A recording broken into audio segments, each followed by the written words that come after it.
Every photographer aspires one thing, to take the best photos as they possibly can. Super lucky. And it's taken me a good number of years to reflect on how I can do this with my own photos, which felt like scratching the tip of the photography iceberg. I think my photography currently is already at a point where I already know my compositional techniques, I know the mistakes that I should be looking out for, which I still make. And I'm not so bad at editing. So whenever I approach a location, it sort of feels like I'm already running through all these formulas in my head. This part looks distracting. Maybe I'll set up like a leading line over here. Or maybe I'll add something on this side so that it can balance out the scene. But even then, the image can still fall short because there are at least two more things that are missing beyond just the composition. And this is something that I've learned by just comparing what separated my own work from other better photographers who are already award-winning people and globally recognized. First of all, I'm just gonna lay it out here. I think there's only one thing that a photo needs to do. I used to think it's just about having a good composition, maybe better image quality, and sometimes having a pretty girl to generate social media appeal. Well, some of these will definitely contribute to the photo, but ultimately, a photo just needs to make its viewer keep on viewing it for as long as possible. Only thing that matters. So how? Now I've heard of that saying, a picture is worth 1,000 words, and the more words your photo can make your viewer think of, the longer they will indulge in it. So we need to think of our photos as a way to convey the story that we want to say or evoke some emotions out of the viewers. Ask yourself what it is that you wanted to say when you snapped this photo. How can you get the viewers to keep asking questions or be curious about it? To break it down further, think about all the good stories that you know of. What is common about them? That's right, all of them will have a hero or a subject. So that should be the first element that we should prioritize. Find yourself a compelling subject that will attract the viewer. More often than not, the strength of the image will be determined by the strength of the subject. You can take a photo of the best looking rubbish bin, but at the end of the day, it's still going to be trash.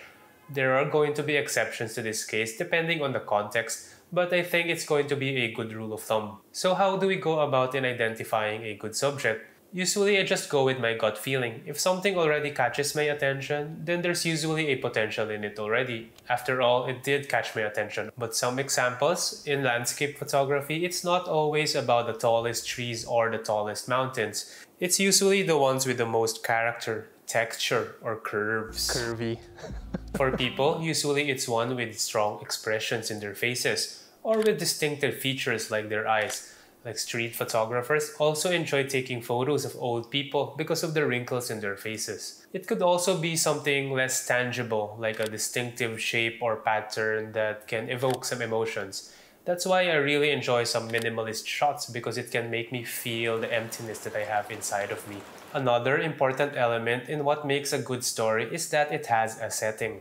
For example, Lord of the Rings has the innocence of the Shire, mystery of Rivendell, and the doom of Mordor. The setting has atmosphere and mood that will shape how our subject will be interacting with its surroundings. So what you should practice in photography is that you chase your own ideal conditions. No, I'm not going to give out the generic advice of just shooting in golden hour. You define and chase for your own ideal conditions depending on the shot that you want to take. So recently here in Hong Kong, I went out to chase for some cloud inversions to shoot for cityscapes. Very beautiful experience that is something you need to watch out for. And it is actually the reason why I wanted to shoot this video about sharing that you need to chase your own ideal conditions and be more helpful to others. But sadly, I'm not always free to make these videos or lucky enough to experience all the ideal conditions. So subscribe now and maybe I'll be lucky enough next time. So there will be cases when these ideal conditions are something that photographers will wait for the years.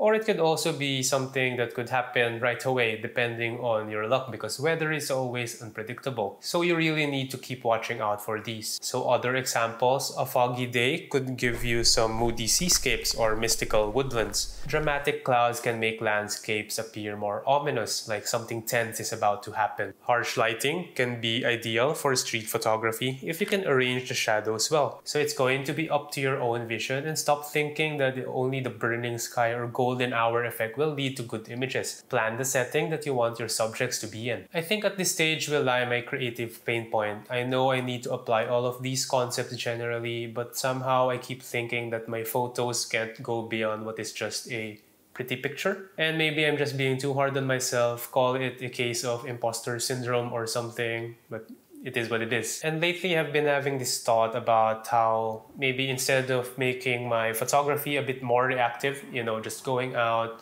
finding pretty compositions, taking a photo, is that maybe I can think about or anticipate a certain theme for the shot or think about a certain concept before I actually take the photos. And this idea actually came to me when I was reading some Reddit comments about a photo that I posted. So for example, the self-portrait shot that I took, someone commented that it resembled that of a famous painting called The Wanderer Above the Sea of Fog. Totally didn't know about that as I'm not cultured enough to know about this type of art.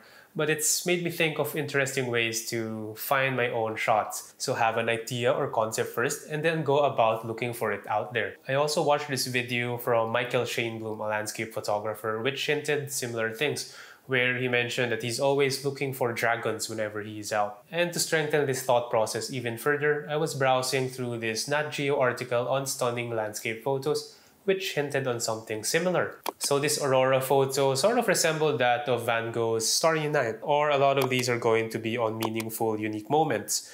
This one will have the juxtaposition of powerful nature and a stick-figured child formed by the lava.